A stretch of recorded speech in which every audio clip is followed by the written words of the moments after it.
Listen, Eddie was supposed to host the Oscars and he changed his mind. Because, you know, he just do that type of shit. So, before he changed his mind about this shit, because he was on his way out, you know what I'm talking about. He said, this shit is too weird. I don't like all this shit. Ladies and gentlemen, before I bring him out, I need you on your feet right now. I need you standing on your feet. None of that 47.5% tax bracket acting shit in here. Let's act like we just got some money in our pockets and we're about to bring out a man who is a legend. He's the reason that Keenan and Chris Rock and Arsenio Hall, Samuel Jackson, you have your own shit. You're the reason for all of us doing this shit. Eddie!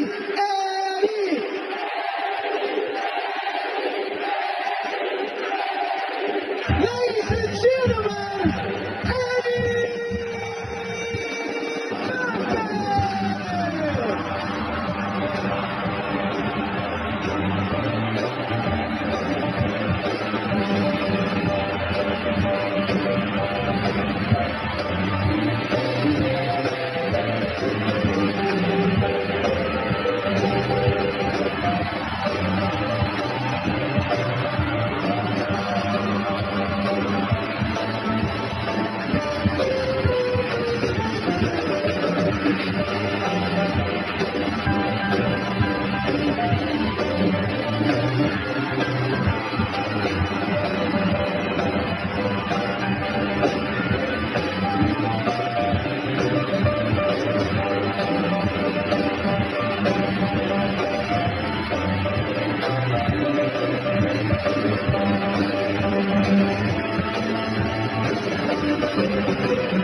We got more show to do. Not one comedian can tell you that they didn't look at Eddie Murphy and want to be like him. Eddie Murphy did something that no other comedian did.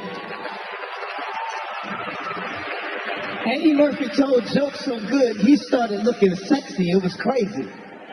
Eddie Murphy would tell jokes in that leather suit, that red leather. I even tried. I said, every time I did my show, I said, I got to have on some leather.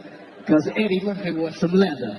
And I remember back at that time, if you could do an Eddie Murphy impersonation, ladies loved that. So you can imagine all through the 80s when I would meet a girl and they say, do Eddie Murphy as I'm making love to her.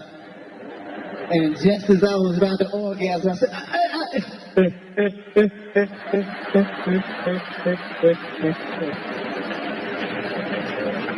ladies and gentlemen, Eddie Murphy.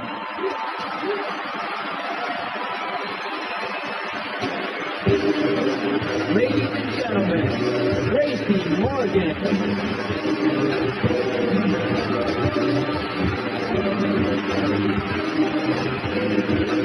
Yeah!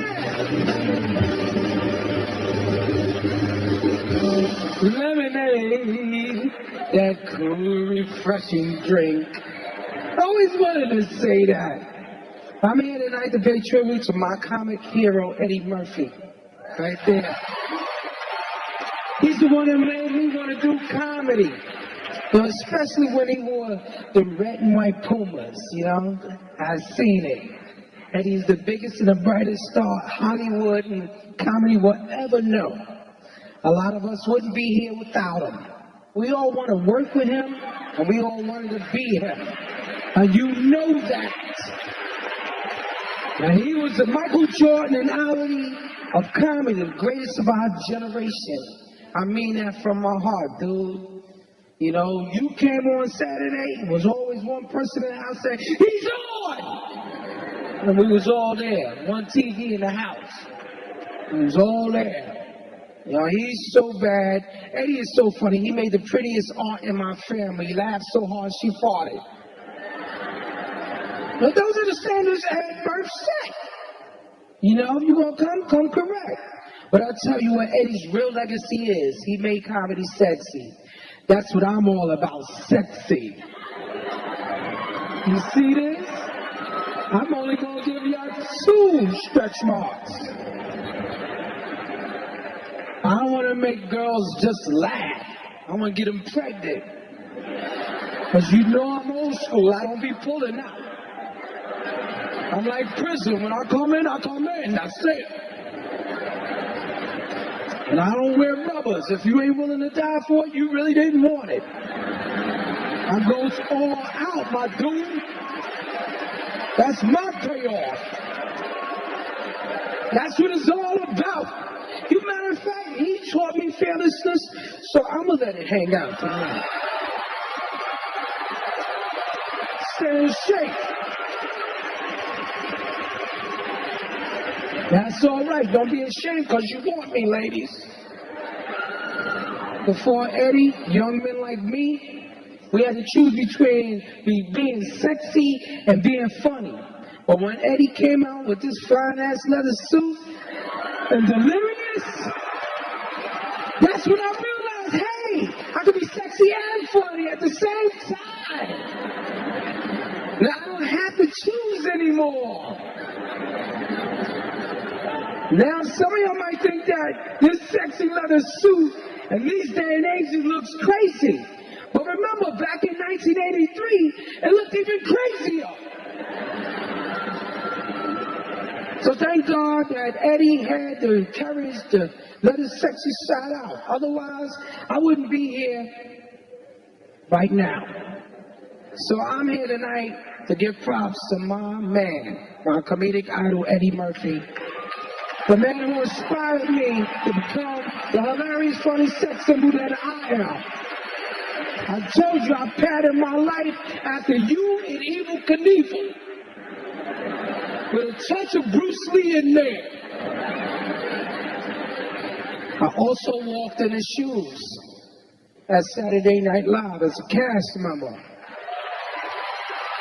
And I felt honored to walk the same hallways as Chris Rock and Eddie, and if it wasn't for those guys, man, they held the door open for me, so I love them very much, and they mean a lot to me. And I'm here to honor him tonight and pay tribute to Eddie's work on Saturday Night Live. I'm there, baby. My name is Professor Shabazz K. Morton. Rahim Abdul-Muhammad. I'm Buckley. I'm Dion, and you're not. Ladies and gentlemen, okay. I'm a fairy, damn it. I have feelings too. Got it. What a silly Negro. This is the Gumby story, damn it. And Gumby does not say damn it. Just in from my new book entitled, I Wanna Be a Hoe. We interrupt our programming to bring you the following special report. Yes. Window, break your neck. Dead house, I start to wreck. Got no reason. What the heck? Cheer my landlord. Cheer my landlord.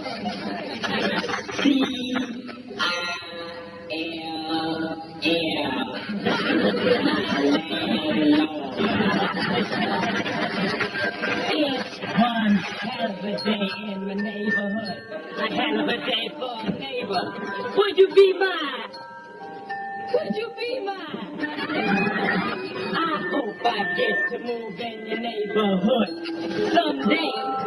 The problem is when I move in, y'all move away. Smoke. You bring the stand, go robbers to the road. Will you be mine? Won't you be mine? Won't you be my neighbor? Hello, boys rising, girl. We're all alone again today. You know why? My wife walked out of me. Isn't that nice? I'm so glad the bitch is gone. A black man named George Washington Carver developed a new method of soil improvement through crop rotation. So I messed up. Shut up!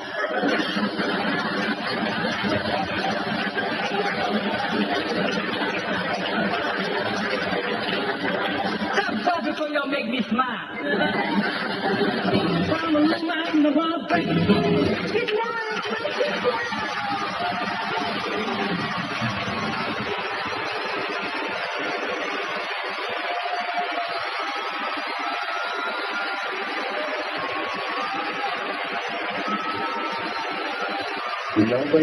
Nobody is like combined cool with funny like Eddie Murphy. Nobody. He is part of the cast that I grew up on. Definitely beyond an influence and an inspiration. You're really going to ask me that question, like, what's his greatest moment and everything like that? They're all freaking great. Mr. Robinson's Neighborhood, I remember my parents laughing incredibly hard when he said, this is how I answer the door in my neighborhood. Who is it? Like that, and we lost it. And I watched everything. The Velvet Jones, you could be a high-paying hoe. I remember specifically when he did the thing about the peanut, and he screwed up, and he went, so I screwed up, shut up! And it just made you love him, because you were just like, no, I'm the shit. I have an 8x10 somewhere, I think in my folks' place, that is supposedly signed by him, and it just said, Jason, be free, Eddie Murphy. I already was free, but it certainly drove the point home. I walk past his picture every day, and I see it. He got a fro, and you see the gap. And it also looks like he's having a lot of fun. Hold on a second here. It's my cell phone.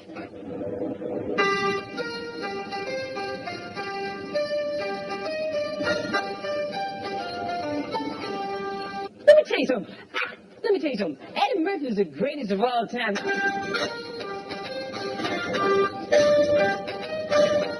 Sex shot. He's funnier than us. He's cooler than any of us. He's got more money than any of us. Eddie Murphy, One Night Only is brought to you by the all-new Dodge Dodge. New Rule, Quiznos, Toasty, Pep Boys. Pep Boys does everything for less.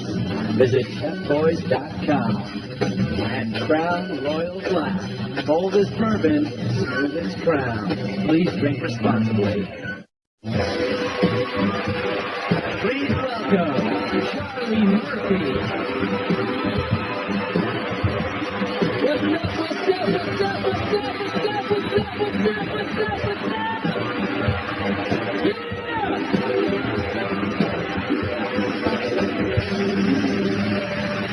How's everybody doing today? Oh, man, well, I am glad to be here, man. I am so glad to be here. I want to say for myself and for my mom who's in the back, and I know she's having a great time. Thank all y'all for coming tonight, man. Thank you. This is a tremendous honor, you know. What I'm going to do tonight is I'm going to take y'all back, because, you know, everybody in here is kind of familiar with, you know, Eddie's career, you know. I'm sure of that. What y'all ain't familiar with is the fact it was a career before that. The Eddie Murphy as a kid, the Eddie Murphy, the brother. Because people ask me all the time, what was it like growing up with Eddie Murphy? And I always say, just like it was growing up with your brother. But that's not the truth. See, it was different. See? I remember when he was a little boy, him looking at the TV and saying, when I grow up, I'm going to be on that. And when he said he was going to be on that, there wasn't nobody black at the moment on television. So, of course, the whole family was looking at him like he was crazy. We didn't know, see? He was already a comedic genius in the making. We didn't know what was in our midst. as we were growing older, me and Eddie used to engage in what we call snaps, jokes, or whatever, about each other. I didn't know that I was engaged in a snapping contest with comedic genius. I thought I was just going with another person, and I had to wonder why I always lost every snapping contest. Every snapping contest. When Eddie was 8 years old, he was already telling world-class jokes about me.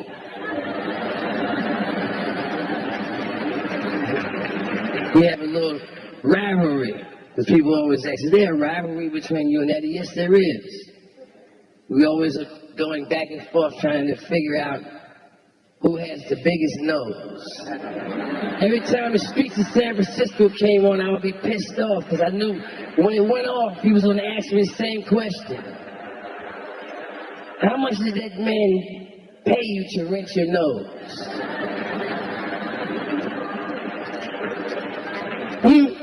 When he was 9 years old, we got into a snapping contest. And I'll never forget, he told me, my nose looks like an upside down black power symbol.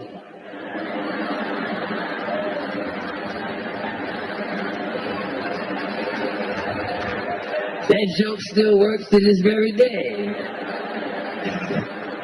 So as you see, he was a genius all the way back then. My brother knows that I love him because I told him that many times before. But my problem has been, because of the man he's become, I never felt that I was able to say it quite loud enough. So I want all of y'all to help me right now. I want all of y'all to stand up.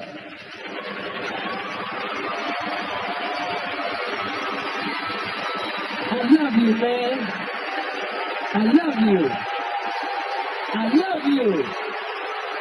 Thank y'all, thank y'all, thank y'all. Eddie! Eddie! Eddie!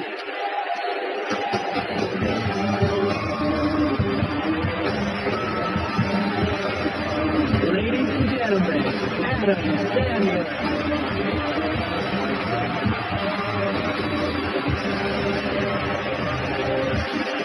Thank you. Thank you so much. Thanks a lot.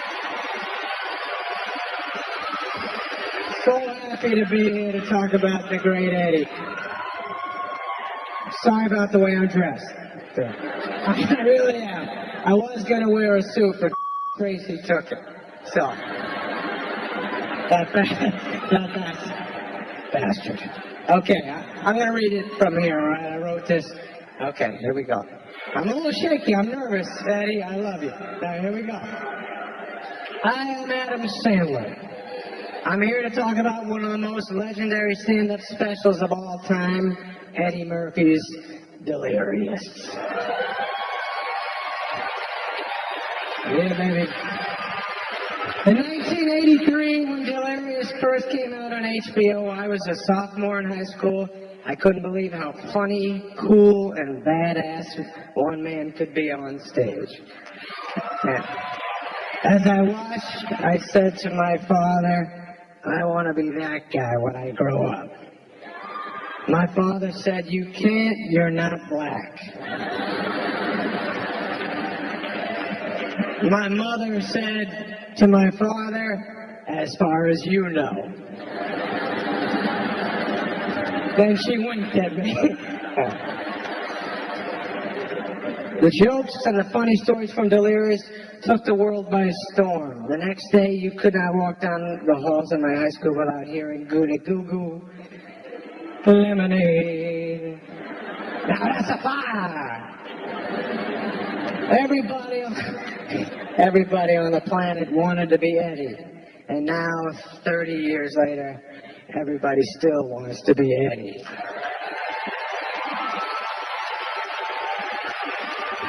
He's funnier than us.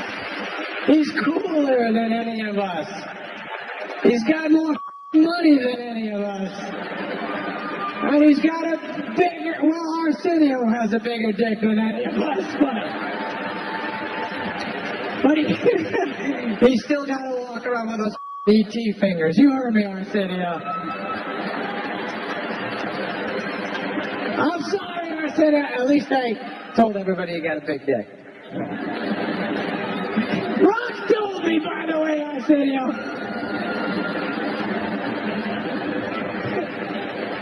All right. But back to me wanting to be Eddie. The truth is, I wanted to be Eddie Murphy so bad that I tried to do everything he did in his career. I started doing stand-up at the world-famous comic strip in New York City like he did. I got on Saturday Night Live like he did. I got the same manager like he did. And then when I became a big star, I fired the same manager like he did.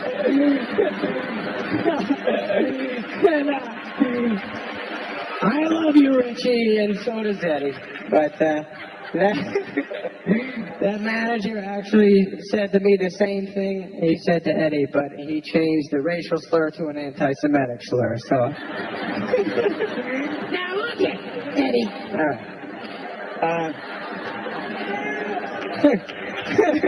Delirious changed comedy forever, and with it, Eddie, most importantly, broke down a giant wall and taught so many comedians in this room tonight. But I watched it this week. It's insane how great it is. And just sit back and enjoy this. This is the best. All right, right on. Way to go, Eddie. Thanks for everything, man. Eddie did it just away. He broke a lot of rules. That was rock star comedy. I've never seen nothing like it since the day. Lord, my friend, how would you like to me up the ass? I know you want to me know it. And you know that I know that you know that I know that you want to. And I'm going to bend over. And when I do, start.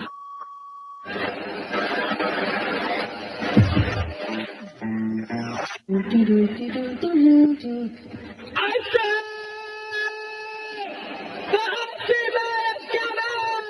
the ice cream man, the head is, I want this over here, and a toast on by my father, I give me this ice over here, and vanilla cone. Thank you, ice cream man. Thank you, ice cream man. Thank you. And you get your ice cream. I get my ice cream. I remember I get my ice cream, and I didn't eat it. I sang for a little while. I have some ice cream. I have some ice cream. I have some ice cream. And I'm gonna eat it all. I'm gonna eat it all. The ice cream be running all down your arm and shit. Yeah. I think. No, only one kid on the side didn't get no ice cream. The kids don't care. They go, You don't have no ice cream.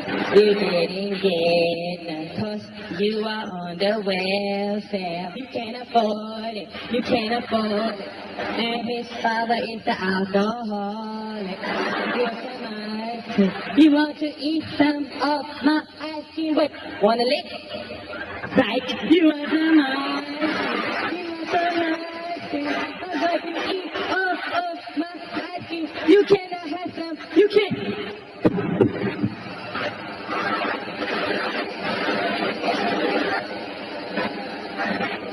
You got your ice cream.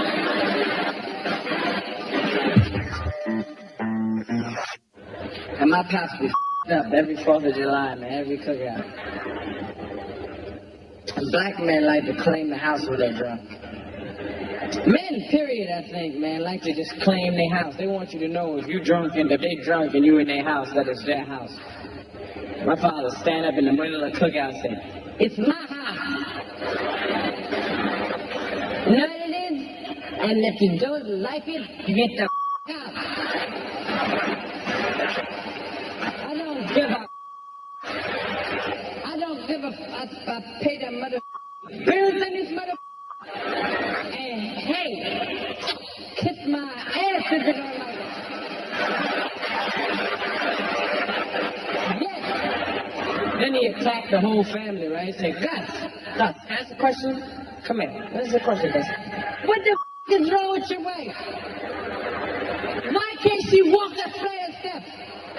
You come over every mother year, Gus. And you burn down the mother backyard, and your wife rips down the steps. Why? I worked hard to get my place beautiful. Look at the mother steps there. Up, Gus. Why can't she walk a step? You know why your wife can't walk a step? Because she's a fat, hairy bitch. That's why.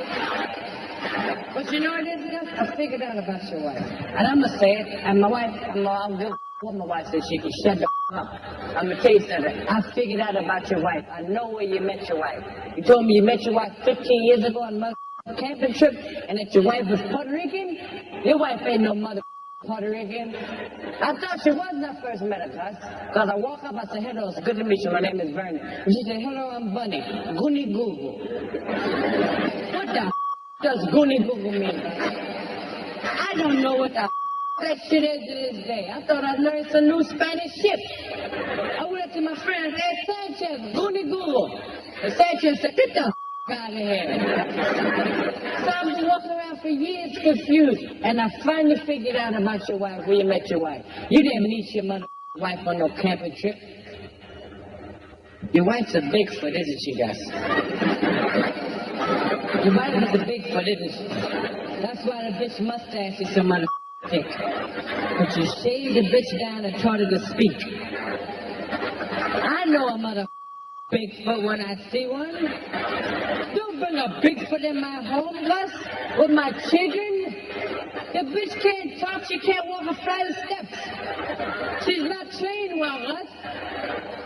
She cannot walk steps. I bet she climbed the out of a tree, though, don't she, Gus?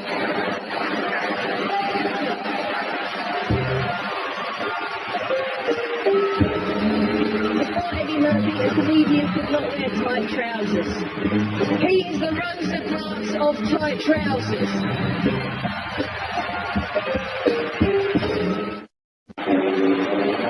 And now, Samuel L. Jackson.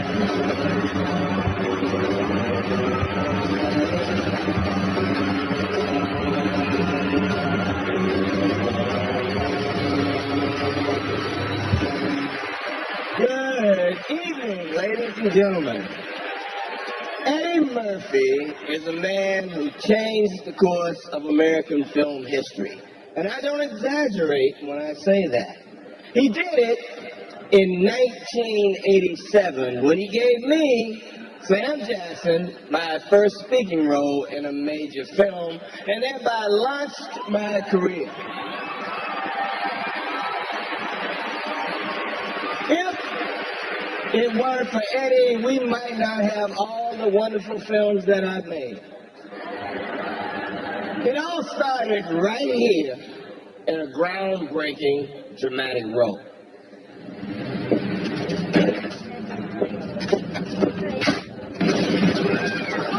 Everybody shut up and do what I say. The money out. Stay cool. Nobody gets hurt. Take the money out. All of it. Don't stall me, fat boy. Let's go. Come on. Anybody move, I'll blow your head off. Be cool. Come on. Stop stalling. Come on. Don't stall me. All of it. Excuse me for a moment.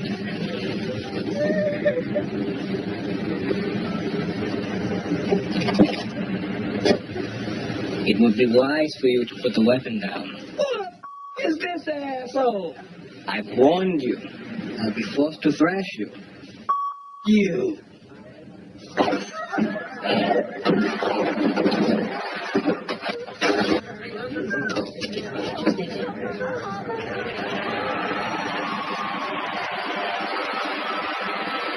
I wish I could tell you some funny story about how I was first introduced to Eddie and the Coming to America set, but actually, I never was. He walked by me several times and never said shit. Except when he was thumping my ass with that broom handle in front of the camera. And I've always just hoped that he would get cast in a Star Wars film so I could pay him back with a lightsaber. This was around the time Eddie had first appeared in the Guinness Book of World Records. He appeared in 1987 after making Raw. He was cited for using the word the most times in a film. 223 times. Now, that's quite an accomplishment. And I personally found it inspirational. I figured if a motherfucker like Eddie Murphy could make it by using the F word over and over, and a good-looking motherfucker like me could go a long way just using the word motherfucker. It was obviously a lot more than one word that launched Eddie Murphy.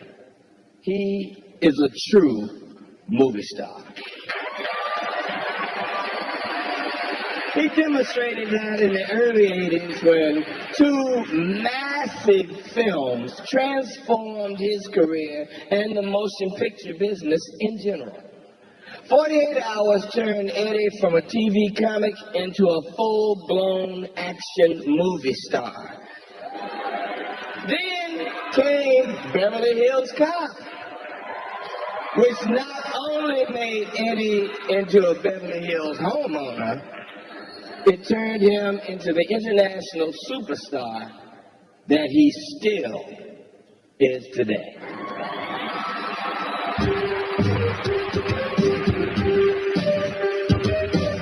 Don't you think I know that if I was some hotshot from out of town that pulled inside here, I'd be the first one to get a room and I'd be upstairs relaxing right now. There's some talent doing an exclusive interview with Michael Jackson. I was going to call the article, Michael Jackson is sitting on top of the world, but now I think I might as well just call it, Michael Jackson can sit on top of the world just as long as he doesn't sit in the Beverly Palm Hotel because there's no niggas allowed in there.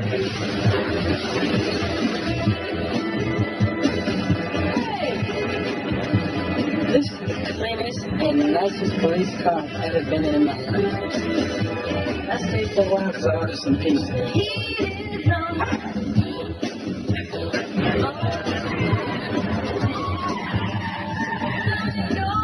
When you put this in a good spot, all the shit adds up my pocket.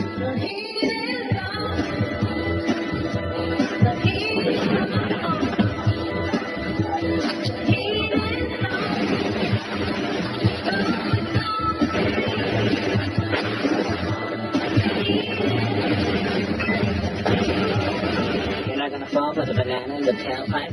Should be more natural, baby. Look, man, I ain't falling for no banana in my tailpipe. You're a natural product.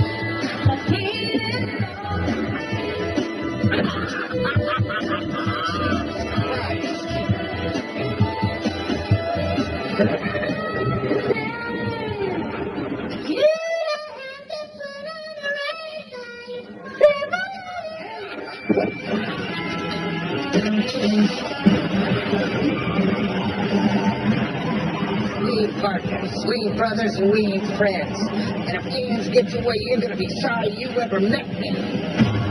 Already sorry. $500 suit on, you're still a low life. Yeah, but I look good. I'm looking for a little boy by the name of Billy Bear. Never heard of him. You heard of him now, man? All right, listen up. I hate rednecks. You people are rednecks.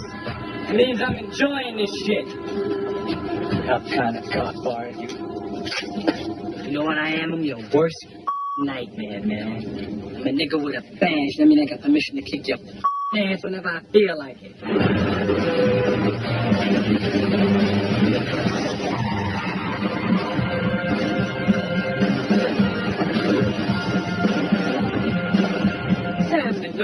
I'm sorry about the door, man. Did that hurt? It looked real painful when you slammed into it.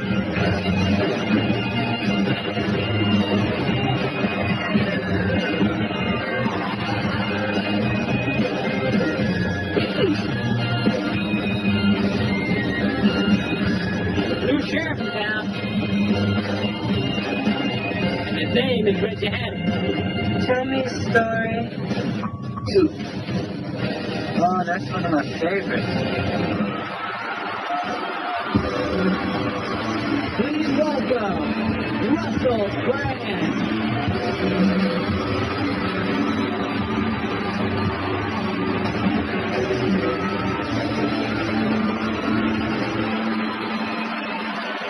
Good evening, everybody. Yes, good evening, thank you. I've come here from England to honour the great Eddie Murphy. Eddie, thank you.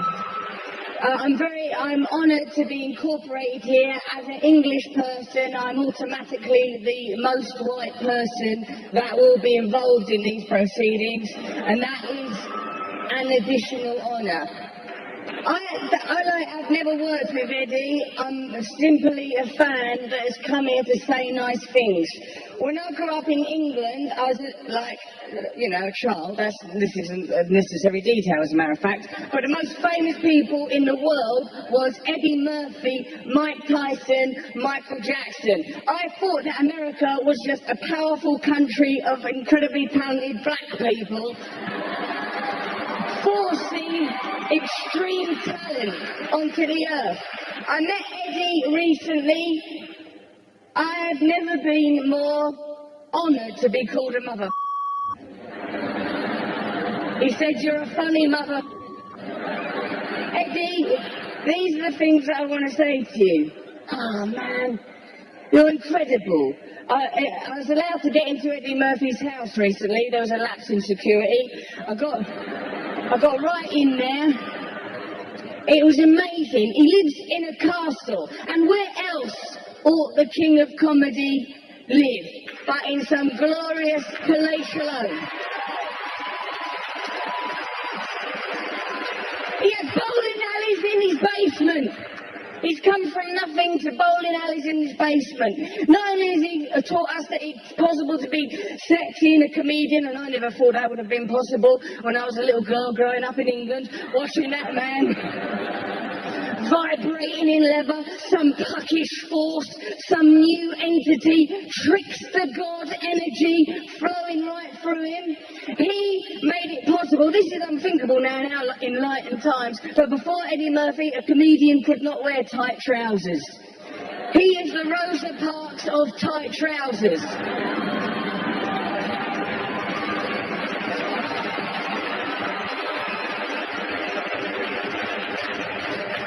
I'm very, very honoured to be a part of this. I would forgive you anything, even as an Englishman. Have all the Spice Girls, for all I care. There's not enough Spice Girls in the world. We are in the company of a great man tonight. Let's celebrate him, let's honour him, let's look forward to more Eddie Murphy movies, and that's enjoyment, beam love right at him. Let's have a look at Trading Places.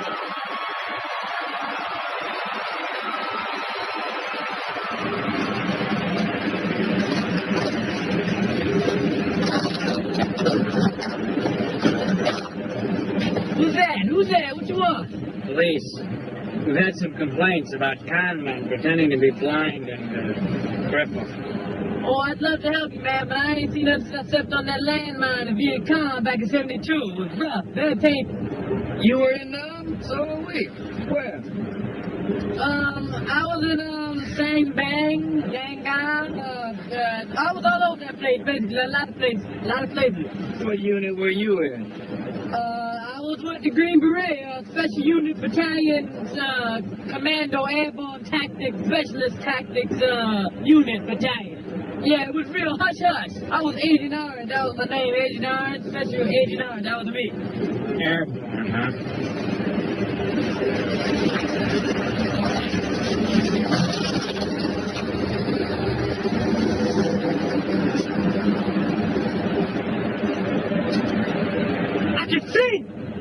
I can see! I have legs! I have the whole shit! Look at this! Man! I can walk! Jesus! Praise Jesus! I appreciate this! Oh, this is beautiful! I can't believe... Thank you! I don't know what to do!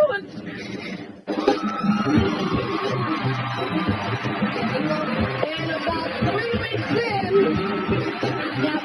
first white girl. Crown Royal Block congratulates Eddie Murphy and celebrates his groundbreaking comedy career. Eddie Murphy, One Night Only is brought to you by Crown Royal Black, boldest bourbon, smoothest crown. Please drink responsibly.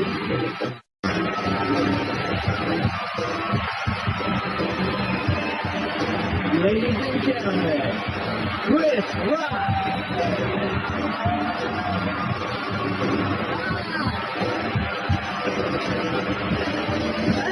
Yes, ladies and gentlemen. We're all gathered here tonight to honor the great Eddie Murphy. I'm one of the many comedians out here. Me, Martin Lawrence, Chris Tucker, Dave Chappelle, who has been called the next Eddie Murphy. And we're not the next Eddie Murphy. I want to say there's a lot of cool people in it. I see Judge Reinhold in the house. That's right. That's the Beverly Hills Cop table. The Pluto Nash table's way up there. Them niggas didn't even get in tonight. No. I have known Eddie Murphy for a while. I met Eddie years ago. This is a true story. I met Eddie at the comic strip. He saw me perform. And this was before Eddie was met. This was like, I met the real Eddie Murphy. I didn't meet Dr. Doolittle, okay? I met Eddie Murphy in a leather suit, like a green, livid leather suit with boots on. People think he used to just wear that doing stand-up. This nigga used to walk around with that shit in Kmart, okay? For real. He looked like a superhero, okay? And so I met Eddie Murphy, and Eddie was rolling large back then. So I was like, yo, just come hang out with us. We're going to L.A. And I went to L.A. I got my first plane, okay? First time I got on a plane. First time I stayed at a hotel. First time I had shrimp. Okay? I'm not making any of this up. So I'm out there in LA, I'm staying at the Menage, one of those hotels, right? And about 3 weeks in, I got my first white girl. And the true story. So, like, her name was Candy, right? And I'm like, yeah, man, I'm Candy. And Ray and Fruity like, Candy? And then out of nowhere, Fruity gives me a cookie jar of penicillin.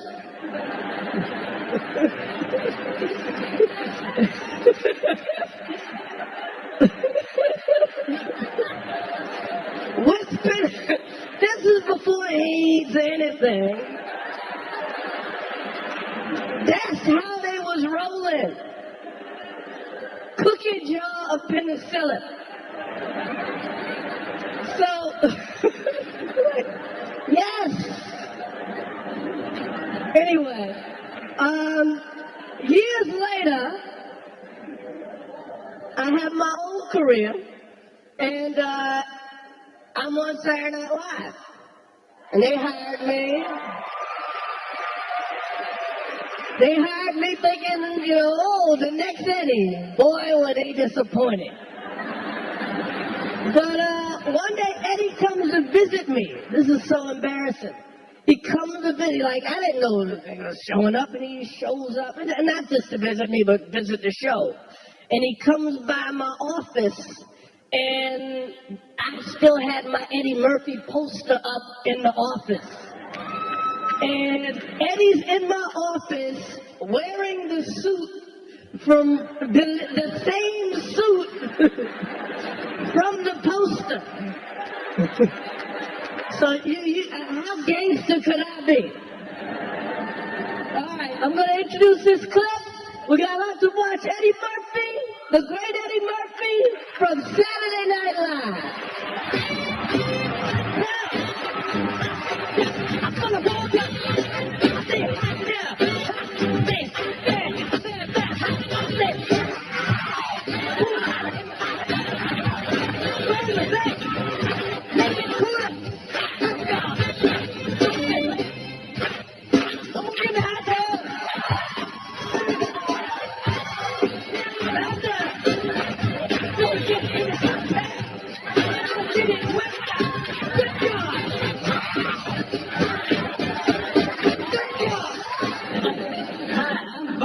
Remember me?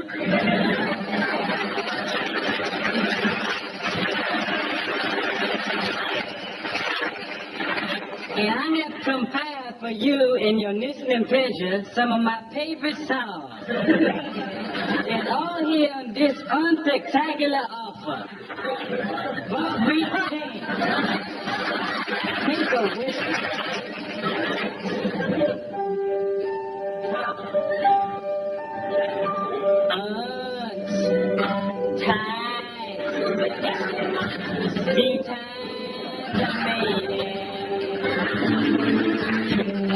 Yes, they're all here.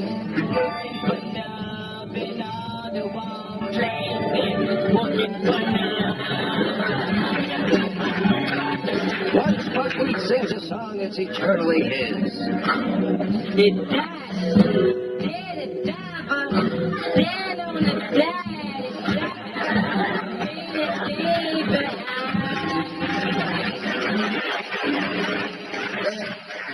my share, you don't even know the words.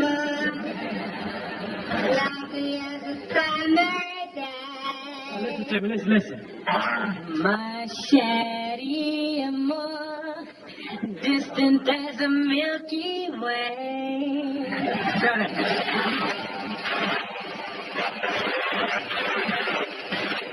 My shady more pretty little one. You're the only girl before I see you were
I want to say this to you, Eddie, sincerely.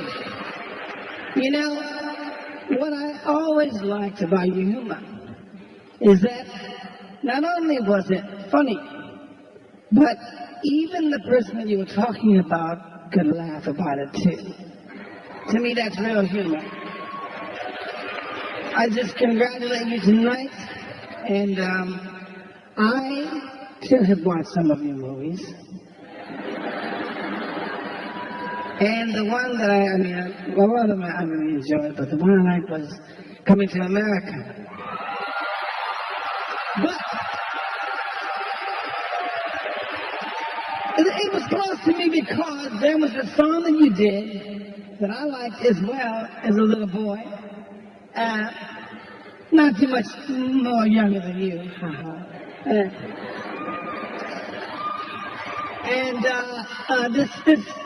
This here, I'm still gonna have to play the test. It's a hot patch, you understand?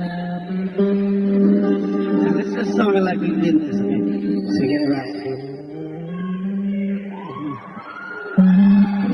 Someone to care. Someone to care.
Where you going, Murphy? Where you going?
Gucci smell. Okay, that Gucci.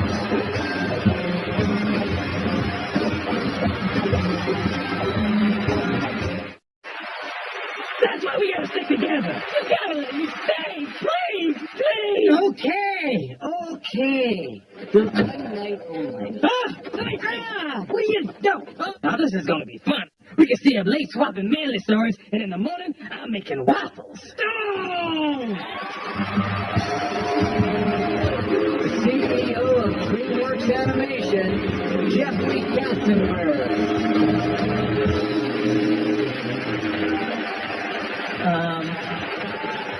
So everybody realized that Eddie Murphy and Stevie Wonder were just up here jamming like crazy. Wow.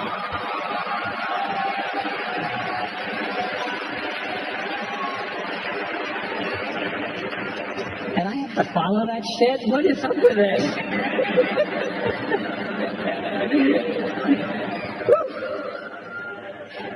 I actually feel very, very privileged to be a very tiny part of Eddie's early career. He and I met together. I was a young executive at Paramount and was lucky enough to have my star hitched to his star as he went on to make 48 Hours, Trading Places, Beverly Hills Cop.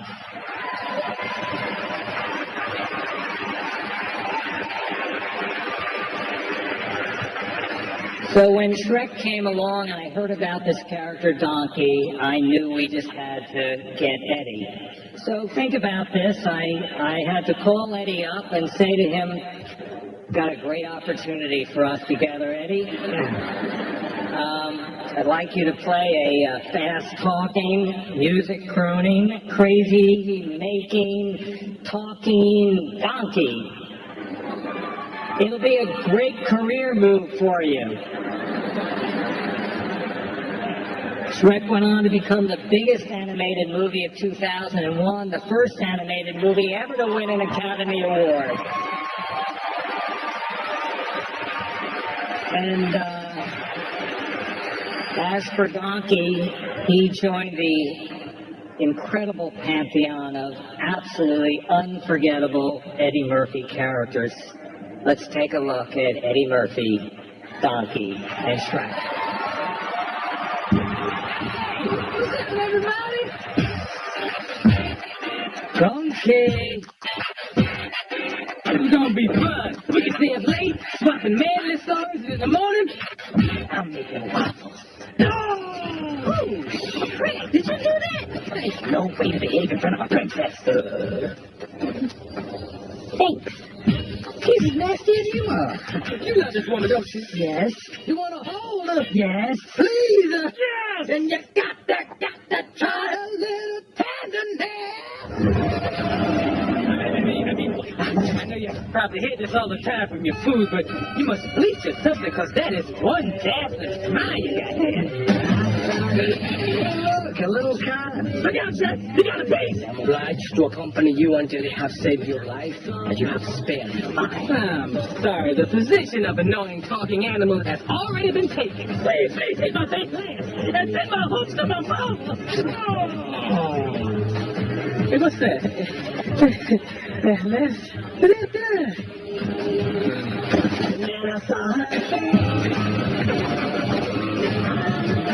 Don't look down. Don't look down. I'm looking down. Well, before this is over, I'm gonna need a whole lot of serious therapy. Look at my eye twitching. Oh, no, superstitious. Black cat, give me that side. Donkey, you're Hey, baby! What? Johnny, please! Yeah!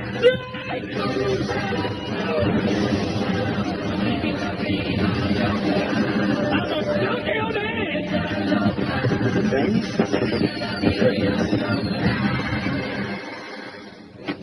I think that went pretty well. Donkey!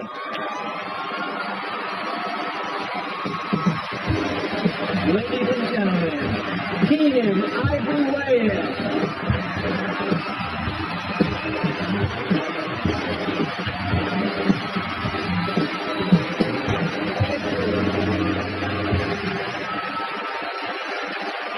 Wow. Thank you very much. You know, when they asked me to do this tonight, it was a little weird. Like, I didn't know, like, what would I talk about, you know? And I'm listening to everybody else talk throughout the night. The one thing that I have in my friendship with Eddie is that I really know him. You know, like, not that everybody else doesn't, but I mean, I met Eddie when he was 16 years old.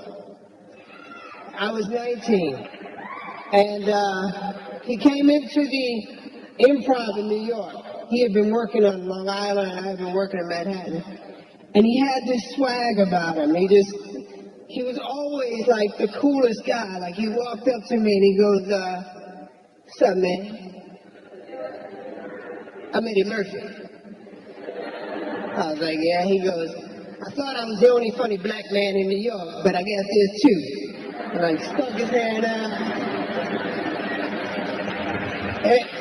And we've been friends since then. And, you know, as a matter of fact, the watch I have on right now, Eddie gave this to Rolex. Eddie gave this to me like 30 years ago. Remember that? And I held on to it. In case I didn't make it, I always figured I could sell this shit and get some money for it. So. Okay, here's what's funny about Eddie. Like, you see it on screen, you see this like cool guy. He really is that. Like, that's not fake. Like, here in Hollywood, we go out to clubs, and it's different now. But back in the day, they wouldn't let brothers in clubs. No, they had like a 2-brother minimum, and that was it. And I remember we went to this club in Hollywood, and it was about 10 of us. And the bouncer was like, "Sorry, I mean, I know you're Eddie Murphy, but I can't let all of you in. I'll tell you what, I'll let 4 of you in." And he said, "Okay." He said, 1, 2, 3, 4. He said, "Y'all go in, tell every fine girl in there I'm having a party at my house." And he left. And 10 minutes later, the whole club left.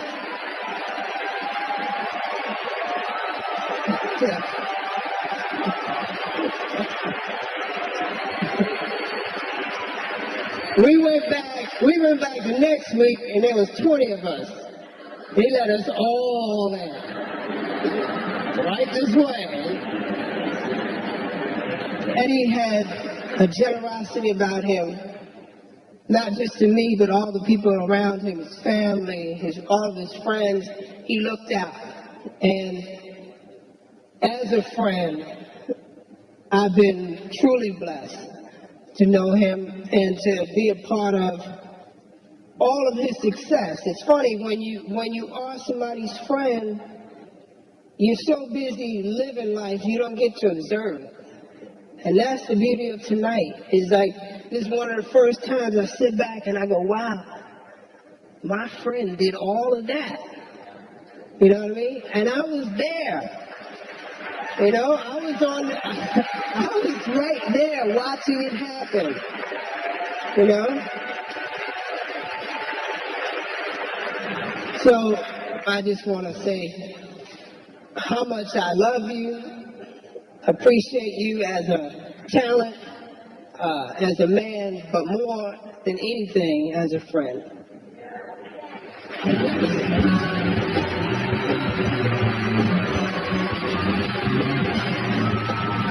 And Sammy, put on, you have the tap shoes. Are you going to come over and go dance for the people because that's what they want? Are we going to tap?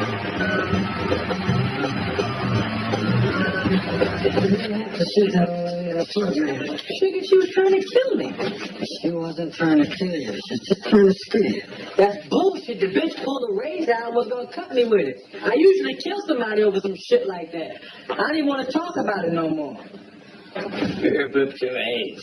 You man.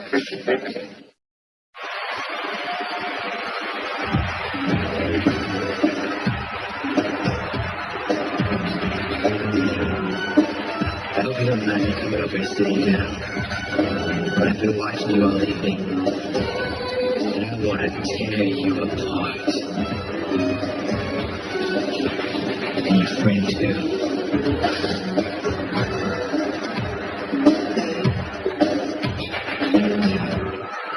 Please welcome Arsenio Hall.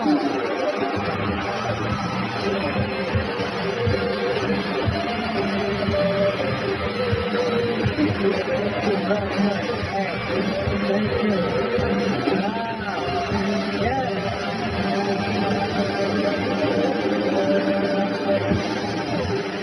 Yes. I know you. You're the man. So much great material, right? Well, what can I say that hasn't been said already? Probably nothing, so I'd like to talk about my penis for the next 5 minutes.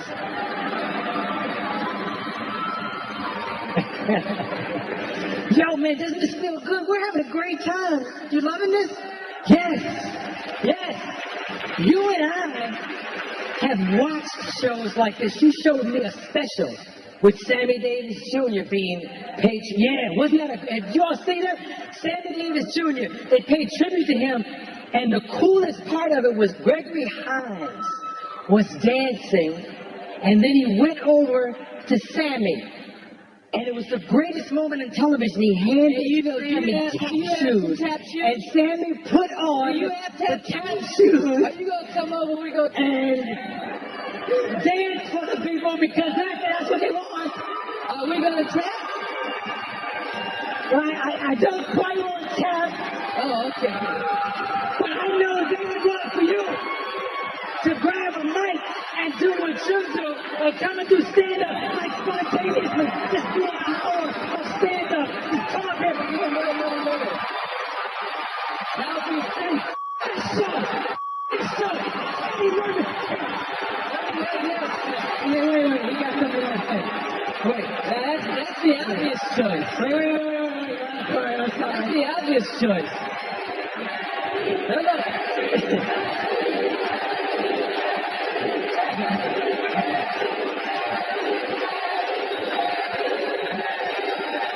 That's the obvious choice. He said that's the obvious choice. Yes, sir. But this is my night. Yes. And I would much rather that we tap dance. Let me go read the prompt, right? I will go read. Hey, man, I remember the day you called me and told me your idea for coming to America. And I can't, yes, he told me on the phone, and he said, but there's something missing. There's still something missing. And the next day you showed me a yellow pad, and on it you had started to write different things about characters. You said, yo, man, when I come to America, I should be all the different people I meet, because they wanted me to do characters since I left SNL. And that's how that whole thing was developed. And I wasn't for it. I was like, yo, man, you know, what's really important about your career is when you work, a lot of black actors who wouldn't work get to work. And if you do all the characters, they're not going to get jobs, right? So, I mean, I have to be devil's advocate. And like usual, he wasn't paying attention to anything I was saying. And he said, and you can play a bunch of characters too. And I was like, them niggas, let them get their own jobs. You can't save the whole town, you know?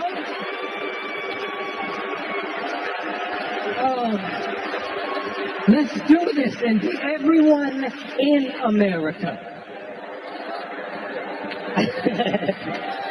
Yes, indeed. The truth is, no one plays multiple characters better than Eddie Murphy. Correct? Yes. When you sit down and watch an Eddie Murphy movie for the first time, like Coming to America or Bowfinger or Nutty Professor, you find yourself saying, wait, he's all of them, he's all of them? And somebody who is a fan turns to you and says, hell yeah, he's all of them, all of those people. You're about to see an amazing montage of 19 different characters, all played by the amazing Eddie Murphy. Don't do it! Think about that, please!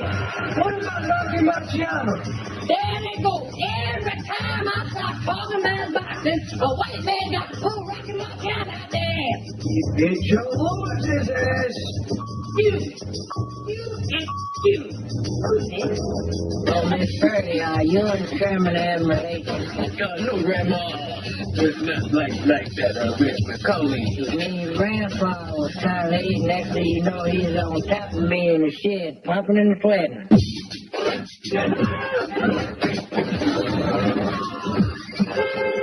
Scientifically proved that you was adjusting my feet. Yeah, Mr. Jago. I missed me. Would you be willing to show your naked rear end in a movie? Yeah, I guess so. Yeah.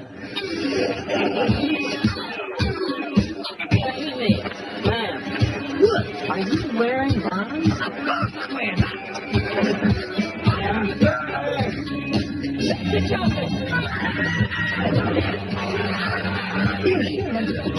I think I do remember hearing something on TV about colon cleanse. They say everyone should have one. You want your colon clean? Right, I'm gonna clean mine. My colon's clean. I call it quick clean.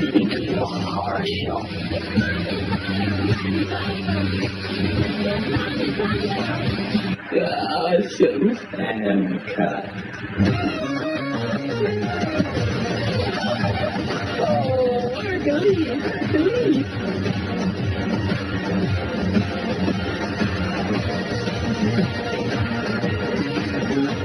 Y'all don't care if you want a private jet. You want some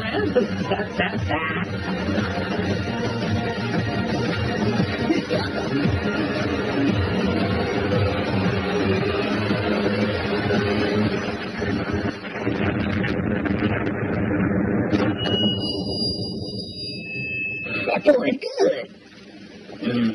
Good and terrible. Wow. The LeBron James of comedy. You're the shit with extra butter, my man.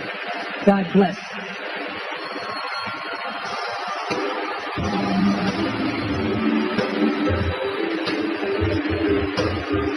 And once I seen him, I said, oh, shit. I got work to do. Eddie Murphy, One Night Only is brought to you by Crown Royal Black. Boldest bourbon, smoothest crown. Please drink responsibly. Quiznos, Toasty, and the all-new Dodge Dart. Dodge, new rules.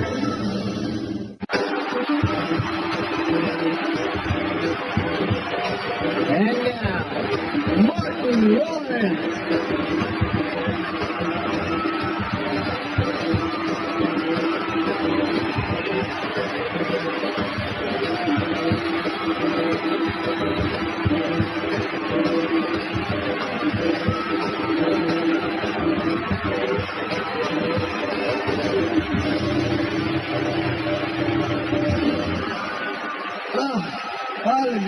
Hello, how are y'all? How are you doing? Wow.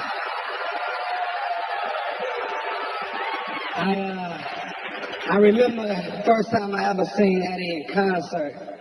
He was at the Richmond Coliseum, and I was living in Maryland. I was a young comic. I thought I was high. I just knew I was doing my thing. And I drove 2 hours by myself to see Eddie Murphy perform at Richmond Coliseum. And once I seen him, I said, oh, shit. I got work to do. So I drove all the way back by myself, just in days, just doing this shit. I said, I can't believe it. I said, this has got to be the baddest man I ever seen. Then I got an opportunity to meet him. I said, I got a chance to meet my hero, the man. I seen him in a club, and I walked up to him, and I said, hey, Eddie Murphy, I'm a big fan. I just want to say hello. I was wondering if I could take a picture with you. And in true Eddie fashion, he said no. Do you remember that? You don't remember. So I took a picture with Robert Townsend.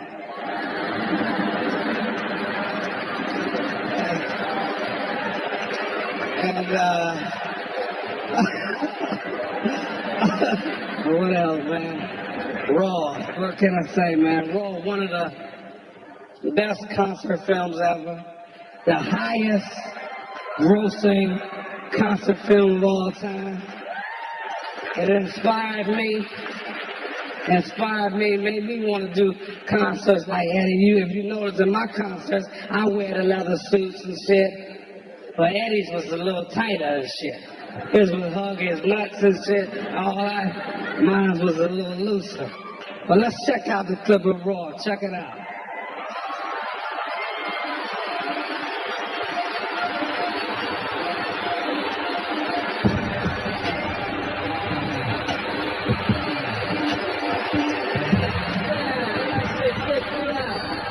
You watch the Bill Cosby show? When Bill Cosby chastises you, you forget you grown. You feel like one of the Cosby kids and shit. I would like to talk to you about some of the things that you do in your show. I was so mad, I called Richard Pryor's house up. I said, yo, Richard, Bill Cosby just called me up and told me I was too dirty. Well, tell Bill I said have a Coke and a smile and shut the f***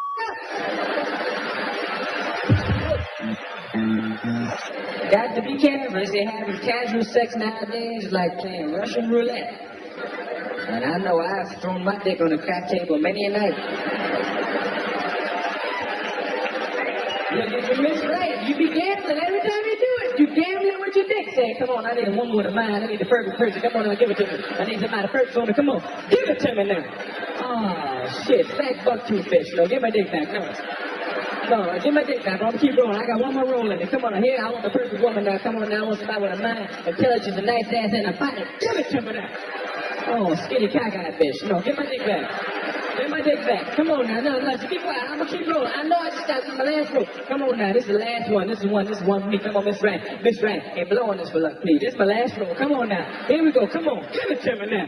Oh, shit. Herpes. I cracked out. My dick is rolling.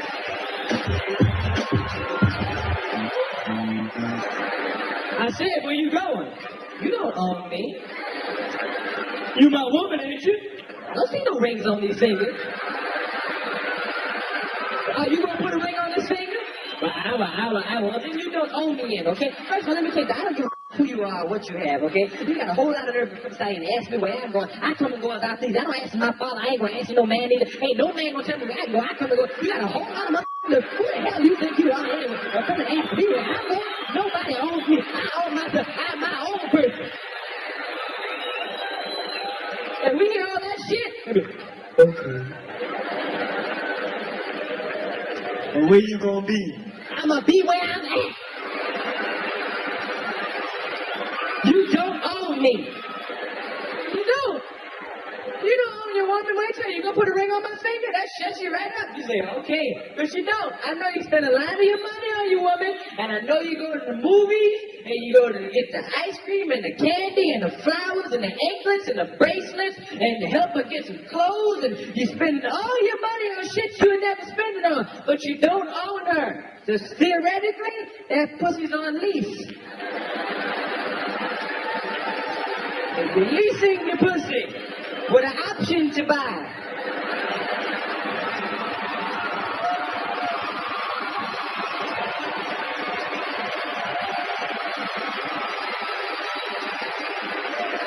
Eddie Murphy, man. True king of comedy, man. You are a blessing to us, man. For us to have you. And just to, have this time to let you know. And for me to be a part of it, to honor you, you more than deserve it. It's well overdue. And I told you when we were doing life together, I said, hey, you got a friend for life. And I mean that, and I love you, my brother.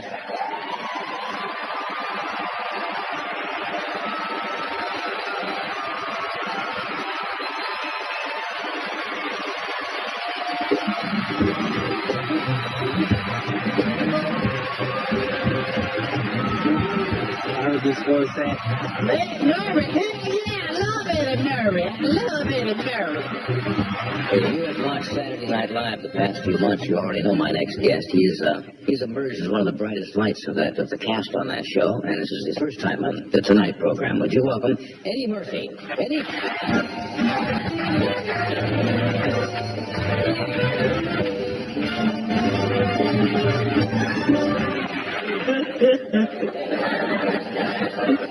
I'm gonna quit show business.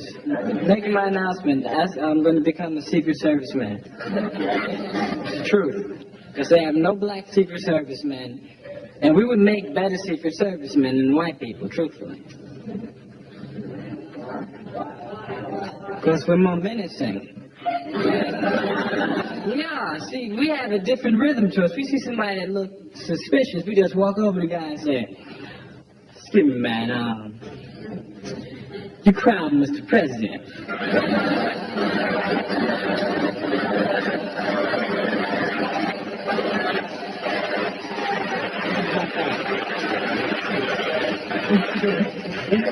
Then I'm going to run for president, because we haven't had any black presidents lately either, have we?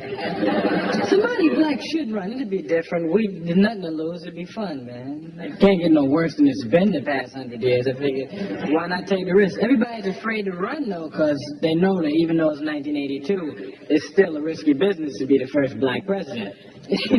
You have to give speeches like this. My fellow Americans, President of Bill, get together and join hands. And watch these people up here. Please welcome Tyler Terry.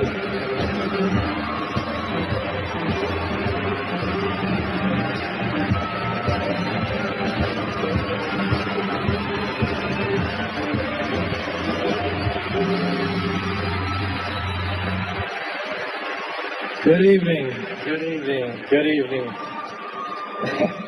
Mr. Eddie Murphy, Mr. Eddie Murphy. I don't have a teleprompter. I just wanted to come out here and speak from my heart. When I was asked to do this, two things came to my mind. One was, I heard this voice saying, Eddie Murphy, hell yeah, I love Eddie Murphy. I love Eddie Murphy. But the more serious side of me wanted to just come and say thank you. Because what you have done, my friend, is nothing short of remarkable. And a lot of times you can be inside of your life and you miss the incredibleness of it all. You have blazed a trail for a generation, for all of us to look up to aspire to hope to. I look at, man, when I saw you do all of those different characters, I didn't even know that was possible. And I tried my best, but I'll never be as good as you are at what you do. You are brilliant, my friend. Brilliant. It is, as I look at your mother and your family, it is my prayer and my hope for you that all the laughter and the joy that you brought to everybody in the world, that it comes back to you and your family a millionfold. You 100% deserve it.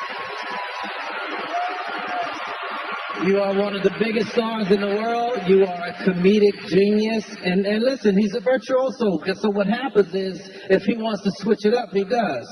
So you're watching him in all his comedy, you're enjoying yourself, but then he'll switch it up and he'll do something like play James Thunder Early in Dreamgirls. And now, let's go get this money now. You can take your way to the top, right down. Try that part right there, baby. Make your way to the top.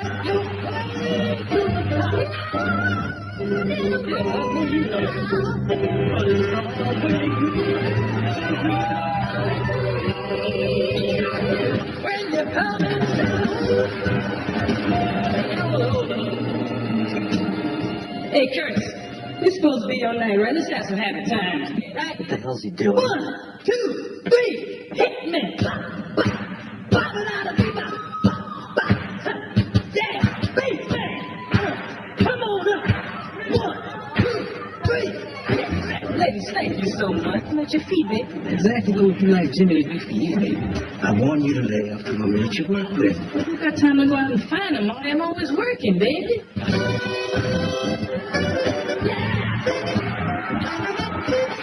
Oh, this man is handing me a line of crap. Hey, girl, let's rock. But Jimmy Early got a hole in the hill. Mercedes Benz. House where the people got lots of friends. Jimmy won't know. Jimmy won't know. Jimmy won't. Jimmy won't. Jimmy won't. Who was the first one to wear shiny clothes? Little Richard. That was me, baby. I started that. You remember that burgundy jacket I had with the boat lighting on the back? Lightning was in glitter. Can't do rock, can't do roll. What I can do, baby, is show my soul. Jimmy got soul, Jimmy got soul. Jimmy got soul.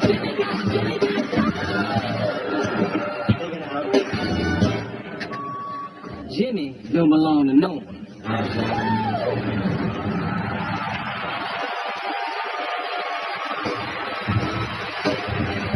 Please welcome Brett Ratner.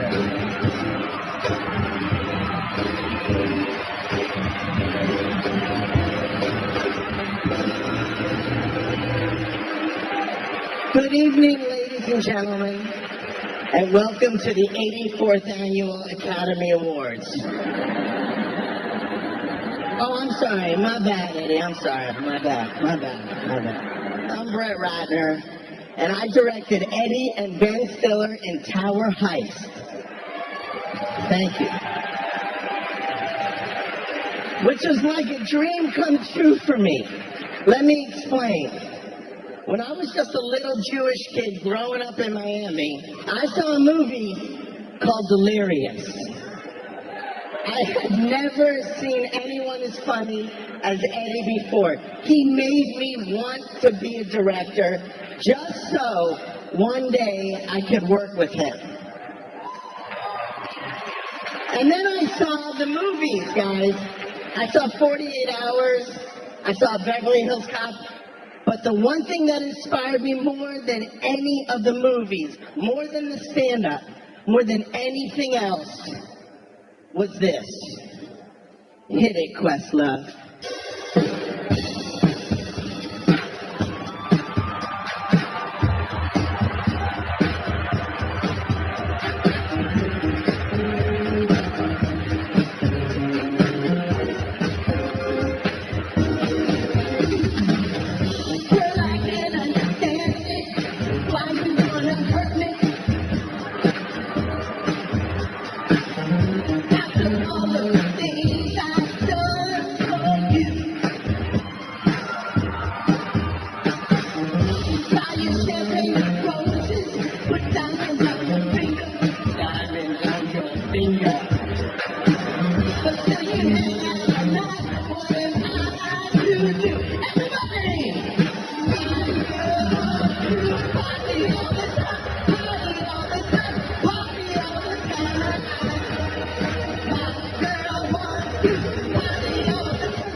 Ladies and gentlemen, the one, the only, Eddie Murphy.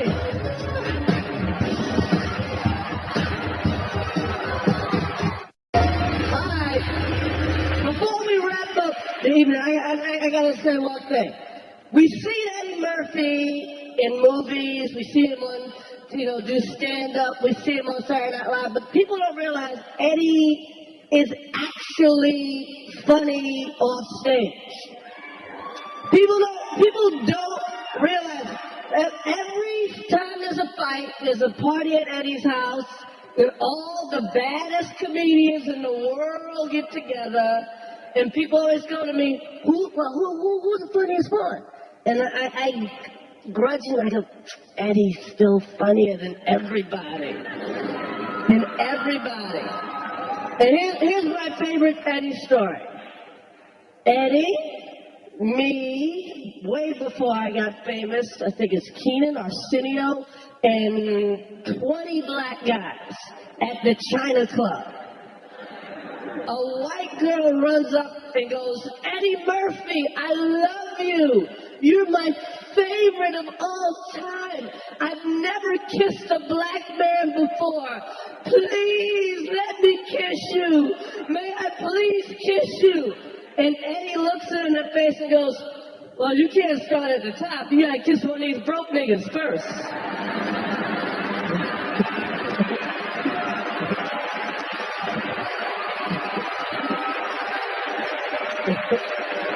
Right? True story! True story! But y'all don't want to hear no more from me. The best that this man right now, people go, if it wasn't for Eddie Murphy, I would work at UPS. And I'd be a funny nigga at UPS. But I work at UPS. But ladies and gentlemen, allow me the pleasure to bring to the stage the greatest comedian I have ever seen. Ladies and gentlemen, the one, the only, Eddie Murphy.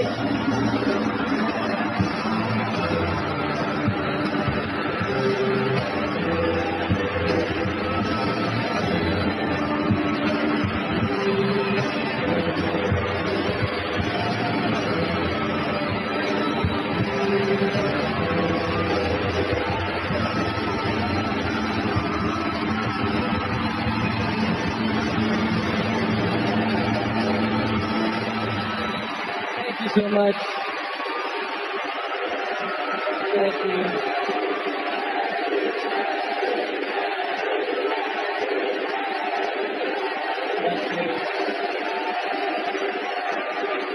Thank you so much.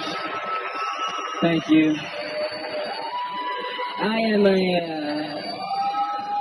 I am a very, very bitter man. No, and to touch me is really a hard thing to do. I don't get touched easily, and I'm really touched by this everybody coming out and being so nice to me, and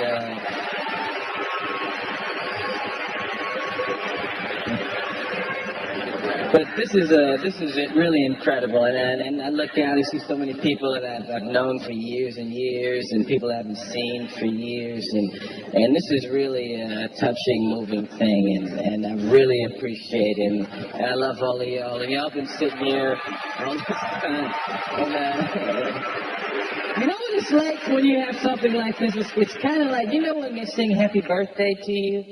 It's like that for like 2 hours, somebody singing Happy Birthday. You just keep hearing people say, Eddie, it's so wonderful, Eddie, and I am Eddie'd out. I'm Eddie'd out.